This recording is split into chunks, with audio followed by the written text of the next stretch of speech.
Hey, everybody, my name is John DePietro, and it is a pleasure to welcome you to this edition of My Life with Kenny Rogers. But let me set your fears at ease. We're not going to talk about my life with Kenny Rogers, but instead we're going to talk about the life of our special guest today, whose name is not going to ring a bell with you at all. But she has a very interesting story.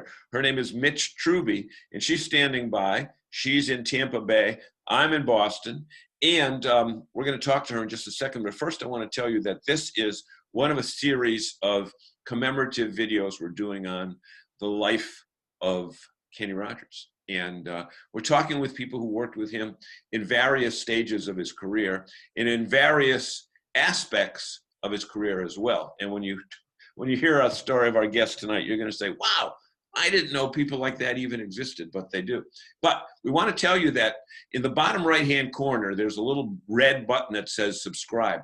So if you like this and want to get more, hit that red button, and then a bell will pop up. Hit the bell, and then every time we do a new one, and we've got some really good ones. Actually, tonight is a great one, but we've got several other great ones lined up as well. They will come to you directly. Remember, this offer is not available in stores. But wait, there's more. I don't want to sound like a TV commercial. But let's get right to talking with Midge Trubey. And Midge, welcome to a show about you. Thank you for having me on.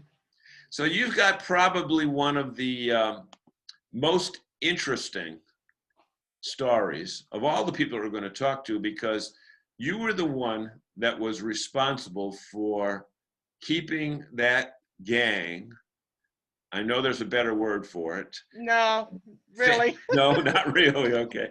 You kept them fed. So tell us what you did and when you did it. Okay.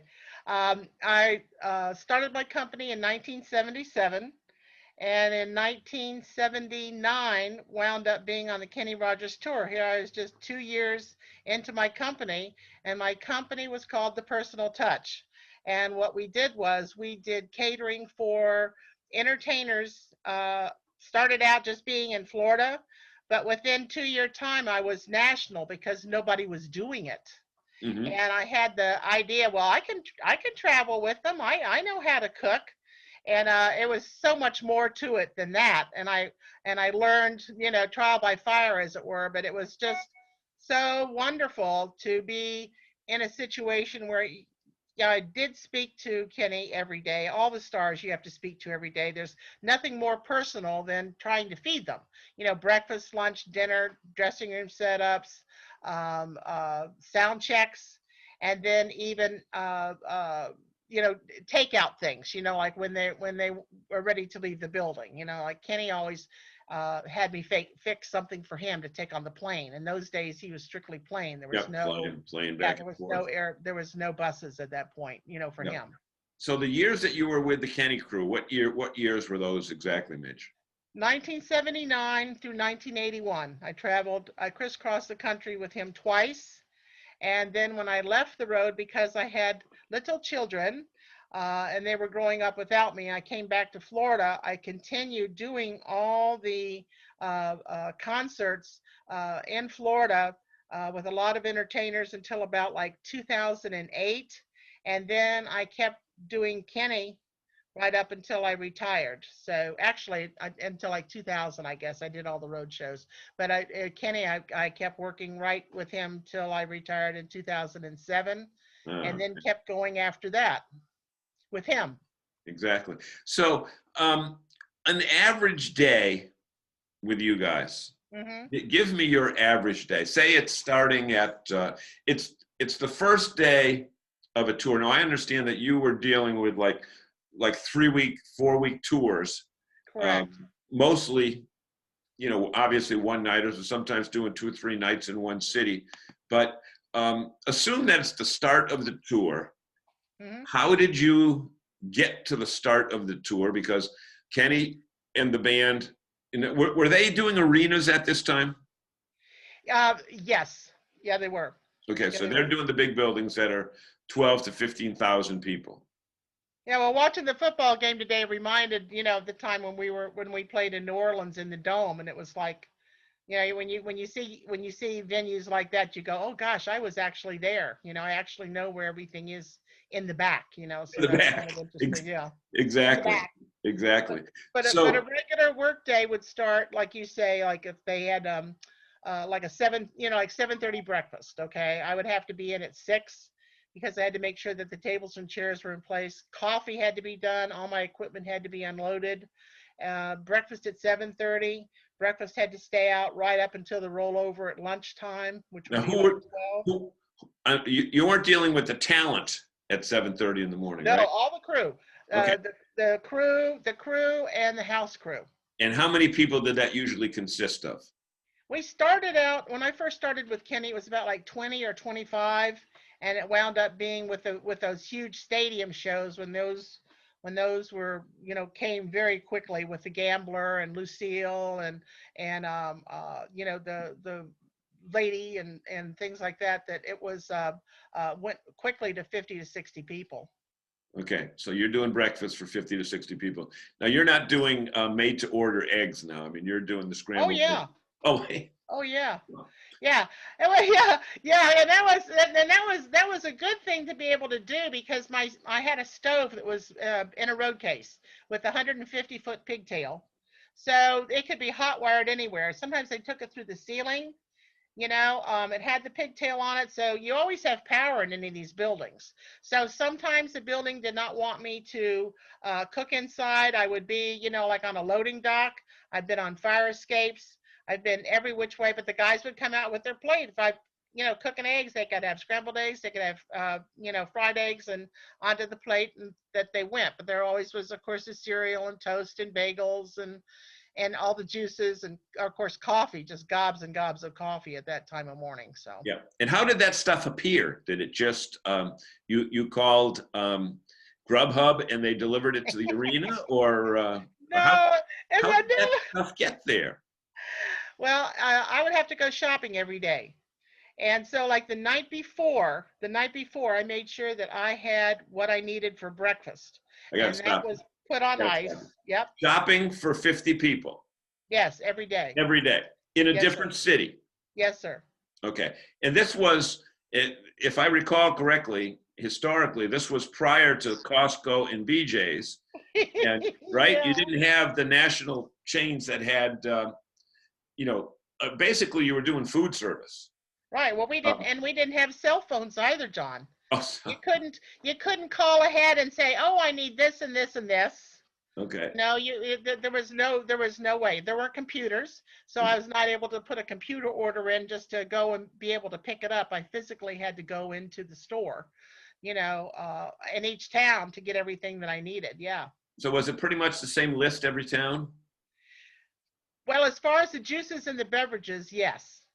But not dinner, of course, couldn't be. You know, like No, right. breakfast is pretty much breakfast, except, you know, like to change the cereals out. Yeah. You know, the guys knew that if somebody was getting sick, that would be the time that I could get them vitamins, I could get them aspirin, I could get them things that they needed for their colds if somebody was getting cold, and then would come back and then just cook like crazy all day. Okay. Yeah, yeah, but you know, it just wasn't done at that time. Yeah. Now, So I think it's fairly safe to say, even with all my friends in the arena business, but back then, um, you didn't want to go through the tedious boredom, if you will, of arena food because it may not have been cooked that particular day. Is that safe to say that why you have a gig? most of the arenas didn't have kitchens. Mhm. In 1979, most of these buildings did not even have kitchens. Right. So they were just doing popcorn and hot dogs in the concession stand, Correct, but correct. not catering. I mean, you're really doing catering. Right, Is right, really what it boils down to. right, right. So when you went to the store, did you have a helper or did you? I can't imagine one shopping cart being big enough to serve those No, appetites of those I guys. usually filled about 7 or 8 shopping carts, you know, each day. I got where I had a runner to help me. Usually it was a couple with a big car because I didn't take my truck out. You know, the truck was still there. Yeah. At the venue, but would go out. They would know where the big grocery stores were, because it had to be a store that was big enough to have good meats. They had to Yeah. have the selection of all the sodas and the water that was needed.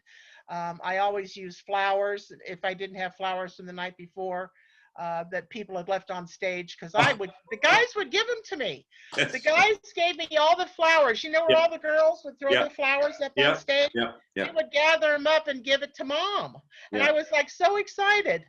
And then all the stuffed animals, they gave me all the stuffed animals. All the stuffed animals went home with me to my children, I and used then to on take to one of the hospitals. I used to take the flowers to the local nursing homes when Kenny was in town.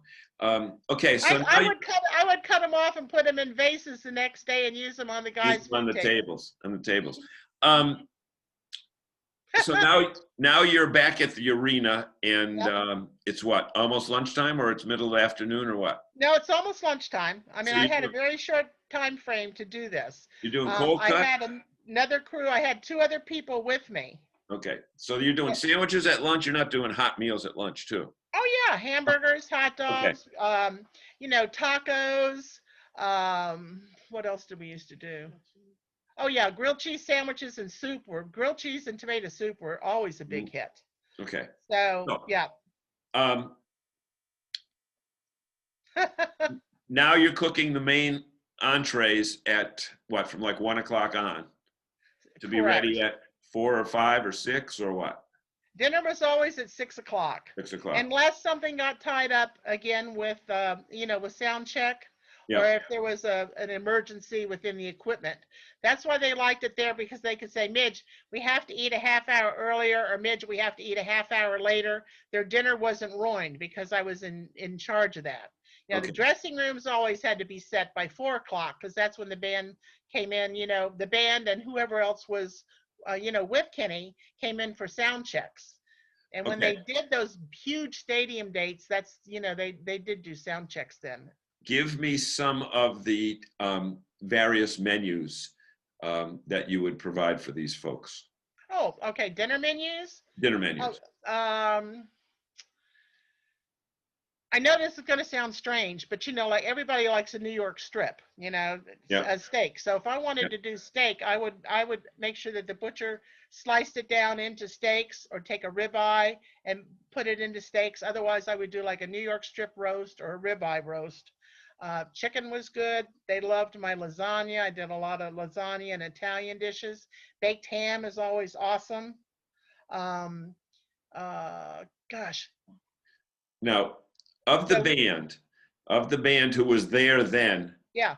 and was there at the bitter end, Yeah. I guess it would probably be Steve, Chuck, and Randy, or Absolutely. Okay. Yeah. Of those, think back how long we've known each other. That in itself is just phenomenal. did they ever provide any hard to find choices or difficult suggestions to you to order, or were you in charge of creating the menu? I was pretty much in charge of it. However, I went to them on a regular basis, and let them know, hey, you're hungry for something, let me know, because I like to cook regionally. Like if I'm in the South, I would like to cook Southern. Okay. If I was in New England, where you are, to have my runner take me down to the docks and pick up lobster, and we do lobster. If I was up in the Midwest, of course, beef. Any place that I could get fresh fish, I would do the fresh fish. Chicken was never, the guys always called it, are we having fowl tonight? Well, no, not really.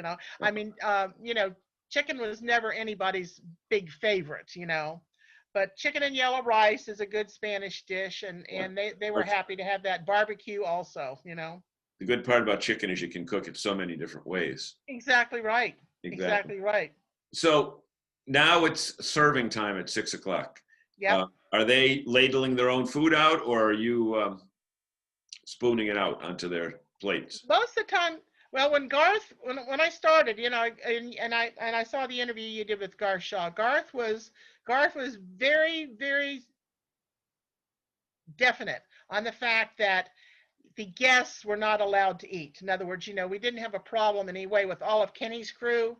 with the crews like and the band, like of Dottie West. Yeah. Gallagher just kind of ran around by himself, but and the crews that were there in the building, those certain crews, Garth liked to use meal tickets, which the guys absolutely hated. Yeah. And Garth says, "Well, I'm going to do that so that it'll help you because you don't know everybody at first, Right. But Right. so we would laugh about those meal tickets, but I wasn't supposed to be feeding all these, the girlfriend of this person and Yeah. the guest of that person. So Yeah. we were very cautious about that. And of course, then I went through Roy Bickle, and then of course Gene Roy. I mean, Gene's just absolutely the best ever. So Yeah. Yeah. And yeah. Keith was there. Oh gosh, yeah, love that man. Yeah. He's a good guy. Yeah. We Good should say guy. Keith Bugas. So Yes. now the show is, the meal is done. Yep. It's 7 o'clock at night. Yep. What do you got to do? Refresh all the dressing rooms, make sure clean ice is on everything. The food that they wanted, there, like at 7 o'clock would be in the room, fresh sandwiches, or if they wanted deli meats, it was like deli had to be fresh, the idea of having uh, what they used to call it green eggs and ham. They used to get on the road with some of the other caterers. It's, the ham is green. I'm not eating it. And of course, the fact that I got that fresh every day, that was Yeah. not even a consideration. But it'd be like if they say, "Oh, Midge, we don't want ham tomorrow night. Can you get turkey?" Or, "I don't want American cheese. Would you get Swiss cheese?" That was the beauty of being right there with them, because, they knew that they told me that night I would make it on the list, On the and next they would day. have it the next day. So when you went to the food store, Yep. an average day, how much is your food bill? Again, it's going to depend, but roughly. I want to say on that one YouTube that you saw, rock doesn't roll on an empty stomach. Yeah. I think that day it was like over $600, between $600 and $700, That was and in that Wichita. was back in 1981. So that'd So, probably be double today. oh, definitely. Yeah. Definitely, Yeah. without a doubt. And in those days too, they didn't use, we never had any. I did pull out all my records because you and I were talking the other day, and of course Chuck too. But the there was no alcohol in the dressing rooms. They had beer, they had beer and and water. But Kenny's whole thing is that, hey, we are a family show. I don't want anybody walking around backstage with a beer. If you're going to drink a beer, put it in a solo cup. Do not let me see it. I do not want to see it. I don't want our guests to see it. Interesting. That was one of the rules he had. So, Kenny's favorite foods, you said he liked chicken and that kind of thing. Did he eat it, or did he like take a couple mouthfuls and say, "I'm not hungry anymore"? Because Oh, no, he'd eat it. The funny thing, Kenny likes just about everything. He really does. He was not a fussy eater, but when he was trying to diet, he diets like the rest of the world. To me, I say anyhow, because he'd come to me and say, "Now, on this leg of the tour, I want to make sure I'm trying to lose weight, so I want chicken and fish. I don't want any beef. So if I was doing beef for the guys, I'd make sure I'd have chicken or fish, for him." And I said, "Not a problem." And but he says, "What's for dessert tonight?" And I'll take two. Regardless of what it was, I'll take two. How My about kind of diet. you had a funny story about Gallagher. Tell us about the Gallagher story, because everybody remembers Gallagher as the guy who would be out on stage smashing food all over the place. Oh, and I know. I understand you were in charge of buying his fruits and vegetables. Oh yeah, the watermelon and the cantaloupe and the pie pans and stuff for his sledge-o-matic. And and the guy is funny. I mean, I can think of some of the bits that he did way back then that I still treasure some of the jokes, because they were so good. But the problem being with that is that when the watermelons would explode, or the cantaloupe, when he did that, all that stuff would fly into the speakers. It flew into the band's equipment because the band was right behind him. Yeah. So you got all this stuff all over the speakers and stuff, and it was a mess trying to pick out, seeds of watermelon and imagine from a guitar, trying to pick that stuff out. So the guys would complain to Kenny, and Kenny would go, okay, well, we'll stop that. So he'd say to Gallagher, you can't do your Vegematic, Sledge-O-Matic, for a while because the guys are all upset. And Gallagher would pout for 2 or 3 days or whatever. And then Kenny would say, okay, you can do it. And he would be all happy again. And then, like watermelon seeds every which way but loose. And Kenny would stop it again. So it was always, you knew it was coming. We all knew it was coming, as far as, Gallagher just never liked that being cut out of his show. Exactly. It was a mess. It was a mess. If you did any of his shows lately, he's even gotten messier.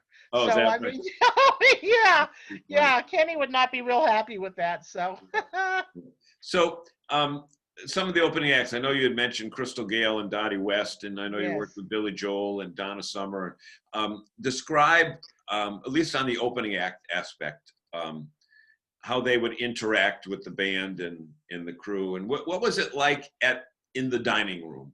Was the stars over by themselves? Was the band over by itself? Was the crew over by itself? What was it like in that room? Basically, it was everybody together in those days, which was really, really nice, because I was always able to get an area that was big enough to put tables and chairs and everything there. I'd have my stove in the one corner, my refrigerator usually there, my pots and pans box. A lot of times the dressing rooms were farther away, but it was like a gathering point, that people would come and eat. If they were running late, I knew very early on that I always made extra food. Say Gallagher, I'll pick on Gallagher, God bless him. But say he was running late to get to the hall and he was hungry, but he says, I've got to get set up for my show. Well, I didn't have a problem with fixing him a plate and running it to him because he didn't have time to sit down, But Dottie's people were always there. Crystal was always there. I knew Crystal and her husband Bill back from 1978 before the Kenny Rogers tour. So when they actually joined it, it was like old family, like old home week. It was wonderful to see them again, and I'm still friends with them today. And so that's just been a wonderful, wonderful relationship there. And Dottie was just always the sweetest person. She would leave me notes in the dressing room on a little cocktail napkin. Thank you so much. Just a lovely, lovely person. We used to have just such a good time because everybody was tight. And that's what Kenny wanted. He wanted us to be a family on the road, and we were. That's why we've all stayed friends for all these years, Mm-hmm. Yeah, because I know that you said that you continued working with Kenny after you were done the full-time part, but when they were in Florida, you would be doing the work up until not too long ago. Yeah. Yes. And this was a funny thing is that when I retired and I called Debbie and I said, I know the guys are going to be coming. Debbie runs the office, and none of this happens, like on the road without people behind the scenes. I know you know that. Yeah, let's talk about Debbie Cross for a minute. Talk about Debbie. Huge machinery behind them. Oh, Debbie's fabulous. I have her name on papers, letters sent to me from 1981. Where she was in charge of, now, Midge, this is what we need. She'd send me all the contracts, and basically what the schedule, was going to be. Like you say, it was usually 3 weeks on, 3 weeks off, 3 weeks on, 3 weeks off. We might have one day off in that 3-week period of time. And, but she was my go-to person if I needed anything or would have trouble, just trying to figure out what the schedule was. But she's been always great. When I retired and they were down here playing, I said, Debbie, I want to go see the show, but I want to take something to the guys. I want to put it in the bus. By then, Kenny had his own bus. He wasn't flying because he was married to Wanda and had with the 2 little boys, and of course the band bus and the crew bus. So I want to put something in. Call Gene and ask Gene what he wants me to do. And she says, okay. So, and then, I waited a few hours, and then she called me back and she was laughing.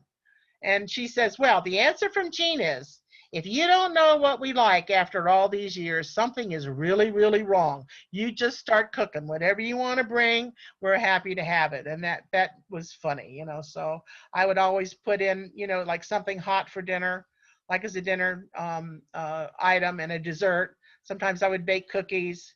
If it was a holiday time, and always was a holiday time, Kenny always liked it. He says, I always know when it's a holiday time when you're on the road because we get Halloween trick or treat stuff. At Valentine's Day, we get Valentines with Valentine candy. At Easter, we get little Easter baskets for everybody. And that was fun for me to do. The guys appreciated it. 4th of July, had little flags in the dressing rooms, and so it was fun for me to do things like that for them too. Yeah. So I think there's a perception that when you, after the show started, then you had everybody else do the cleaning for you, and you had front row seats, and you would sit with the VIPs. True or false? False. Never. Never. That was our big time too. We had to get our area cleaned, all our equipment packed up, except for the dressing rooms.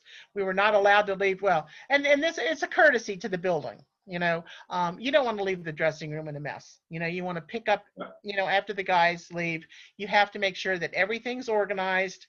If they wanted stuff in the buses, that's when you and I were talking, like the bus drivers would come in and move stuff out to the buses, if the guys wanted it. If they didn't, then it was the thing, like either I was going to set up a table for the local crews, put it all in one spot so that all the dressing rooms didn't have, all this food and,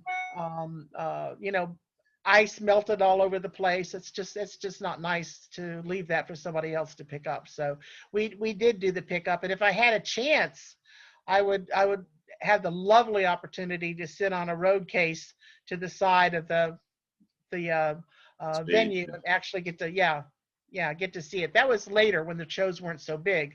When it was in the round, forget about it. I mean, you could never see those. It was crazy. Just kind of look out or hear it and see what's going on. Now, the other thing that I understand that people think that you were able to do is when you were in Washington, you got to tour and see the Capitol building. When you were in New York, you got to go to the Statue of Liberty. When you were in Boston, you got to walk the Freedom Trail. When you were in Niagara Falls, I begged him to let me go to Niagara Falls when we were in Buffalo. And he says, God, he says, how are you going to do that? I said, but Kenny, I'm from Florida. I've never seen Niagara Falls. He says, well, how are you going to get there?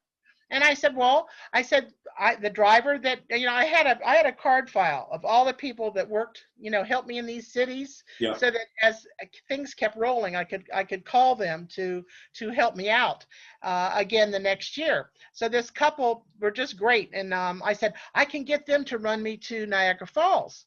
And he says, well, how is that going to work? I said, well, you get on stage.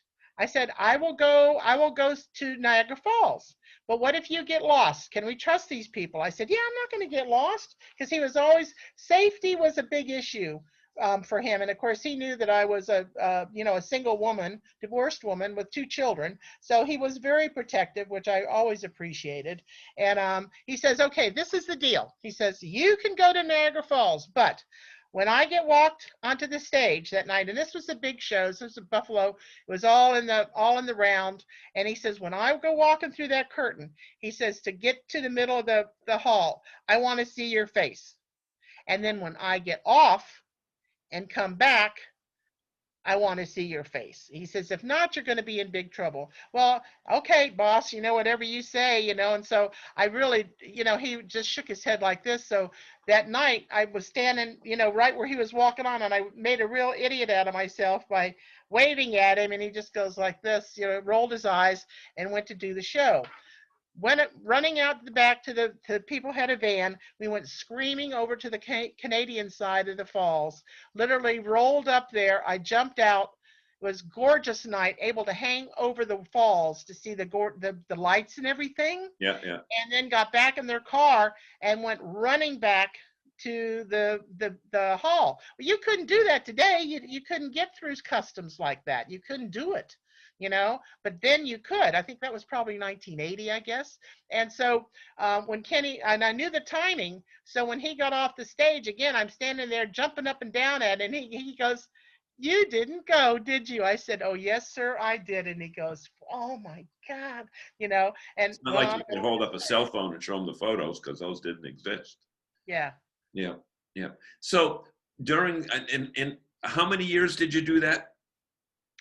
Well, nationally, 2 years, and then I did his shows as long as I had the catering company. I retired in 2007, so I would do the Florida shows for Kenny. Okay, yeah. You know, like the Ruth Plant Eckerd City. Hall, Yeah. Oh, yeah. St. Petersburg, Jackson. I would do those shows, even Miami. You know, when he made the loop. So I always got to see the guys at least once a year. They usually came through once a year. Ooh, God bless you. I'm God bless ready you. to sneeze. I know it. I know it. So it had to be kind of sad because when you were working with him, he was, well, what was it? Oh, 40 years, 1930, 40 years old or 45 years old. And then at the end, where the mobility was an issue, it had to kind of hurt your heart to see him up on stage in that frail. well, things definitely slowed down. You know, I mean, when I was with him, you know, I mean, he was king of the hill. The man was so hot. Everything he touched turned to gold. And then, you know, when he, like you say, when he started slowing down, the venues got a little smaller. But he was still the wonderful, witty person. I've never seen a person with so much wit and personality as Kenny Rogers had. He was just so much fun to talk with and to be around. And then, like all of those men that worked for him, and Debbie didn't come out on the road that often, but she would come out in Florida if I could drag her out for Yeah. us to visit. But you know, it was like to me like a reunion. So everybody was always very protective of Kenny. You know, he was the best. We all knew that we were involved with somebody that was like uh, king of the hill. I mean, you know, and to protect the boss and take good care of the boss. It was an honor, you know, to work for him. It always was. And then you even got more protective, as you say, when his back started bothering him and his knees and this and that, because like you say, we knew him when he was so vivacious and Right. so, you know, so everybody was very, very respectful of, you know, like the stool being out there for him to sit on. He even joked about it though himself, and you've probably heard this because I love this joke. He says, "The biggest fear I have," and he would even say this to the audience, "is the biggest fear I have is just doing this too long because they're going to push me out in a wheelchair Yep. and somebody's going to forget to put the brakes on, and I'm just going to keep right on rolling right off the other side." And Yeah. we all would just laugh and we say, "Oh, that could happen," but you know, we didn't want that to happen because Well, you know, everybody just loved seeing him. there was a part in the show in the probably early 90s where he would, be near the end of the show before Islands in the Stream. And he would say, look, I used to end the show here and I would walk down there and just go behind a curtain. And you knew I was coming back. And I knew you knew I was coming back. And then he said, I think that's a waste of time. Yeah. And he said, could you see that when I get older, they roll me down the ramp in the wheelchair, then roll me back up. I sing Lucille and Islands and I wave. He says, that's not a good use Yeah. of our time. Yeah. So And too, you know, the even as his voice, you know, those high notes, John, you know, when he couldn't make those high notes, the people that were there in these smaller venues, they loved him so much. They didn't care that he couldn't hit it because he would just kind of hold his chest and pull the microphone back some. Nobody cared. They were thrilled. And that's when everybody would just sing louder. And right. that Yeah, always made him feel good, you know. because the audience was part of the show. Absolutely. In fact, he even had those lights put in so he could see the audience and, make sure they were, like he said, you could all be gone and I wouldn't even know it. But so Yeah. what would you say what did you learn from the Kenny years that you were able to adapt for your own life after that, during the time when you weren't on the road with them? Wow, that's a good one. I think for me, I learned from him to always look for the good in people. He was always a very positive person. He was very helpful to everybody. He was not, at least to me, he was never an untouchable. I had to speak to him every day because I was cooking for him. You know, Mhm. what do you need? What do you want, boss? What would you like? But I mean, it was just so nice, to have that, to have that connection. But his wit and his humor, oh my gosh, that man could come up with jokes so quick, and I never could do that. If I don't write a joke down, John, I'm lost. I can't. You could tell me the best joke right now, and 5 minutes later, I couldn't even repeat it to you. I mean, I'm not that, I'm not that way. He was that way, and I missed that. But I think it's the whole aspect of we're all in this together, of putting this show together.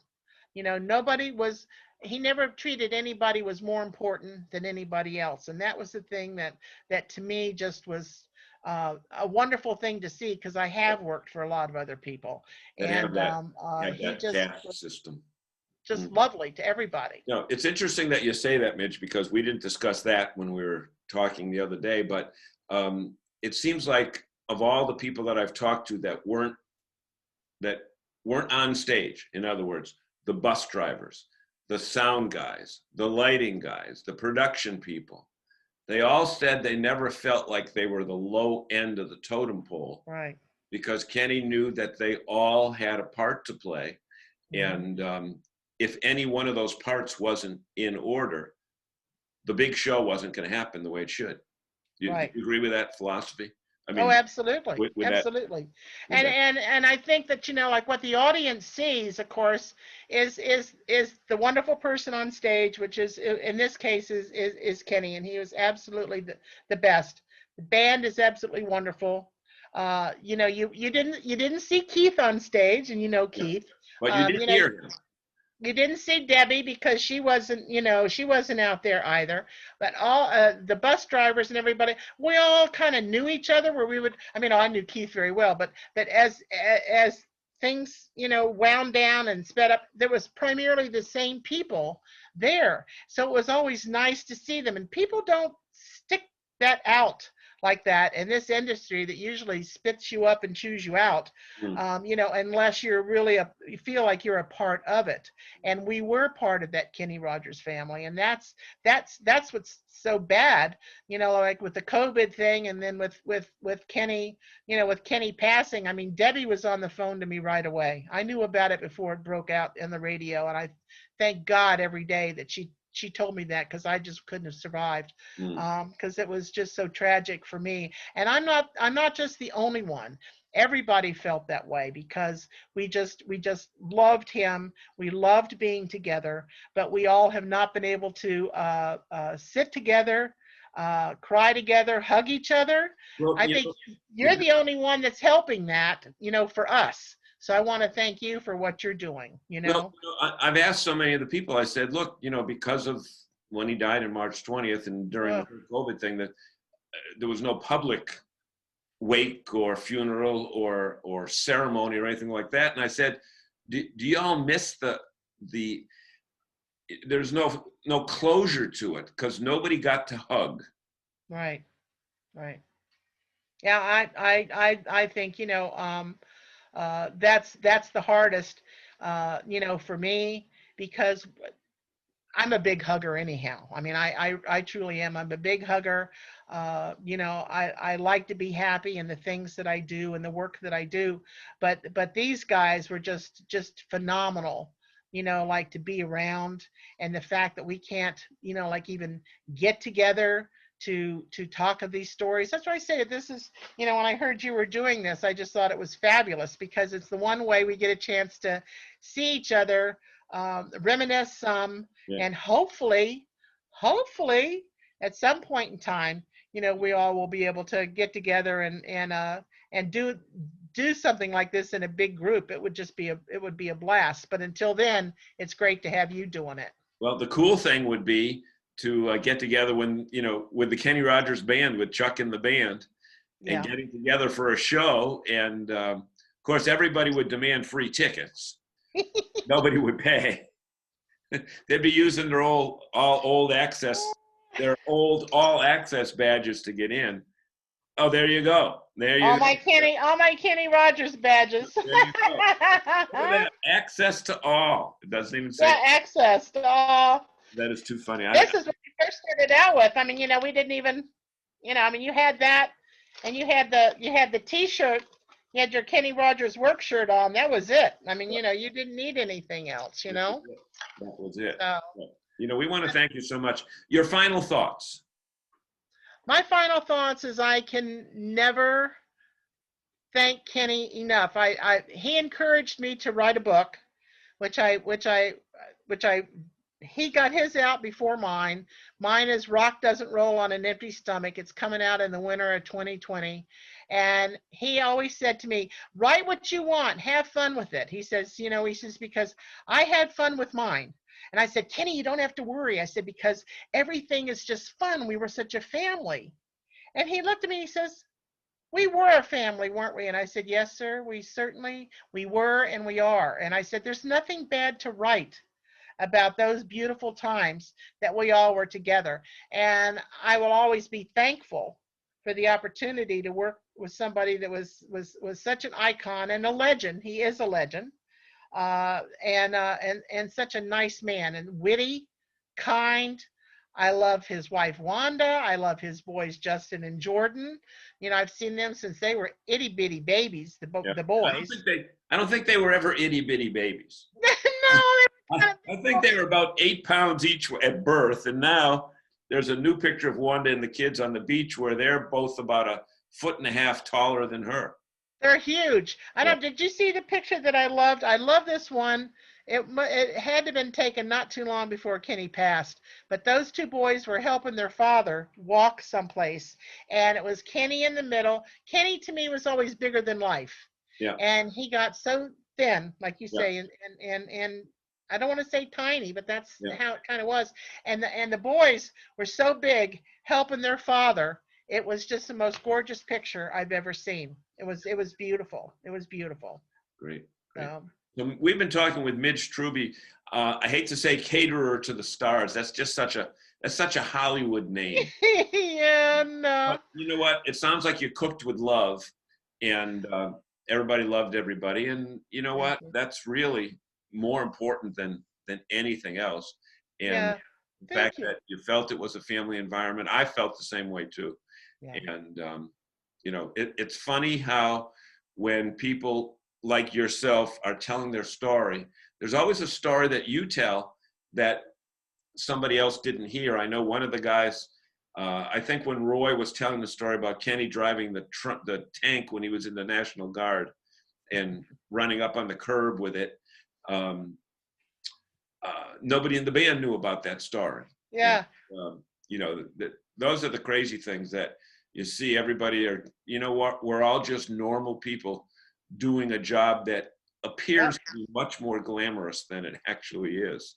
Yeah. Well, to even say, like, I knew Kenny's mom. I look forward to seeing her whenever we were in Texas, Lucille. And so Kenny and I would always talk, well, how's your mom? Because my mom and her were about the same age. I mean, you get where you have that camaraderie. Yeah. That was just, that was lovely. But, those are the things that you remember when you have good friends. And with Kenny, that association went about 45 years. So I was very, very lucky. Very pleased. Very lucky. Very blessed to be able to do that. So we've been talking with Midge Trubey. And folks, if you enjoyed this, down in the bottom right, there's a little button that says subscribe. Do that, and you'll get all of these sent to you as we continue. So, Midge, we want to thank you so much.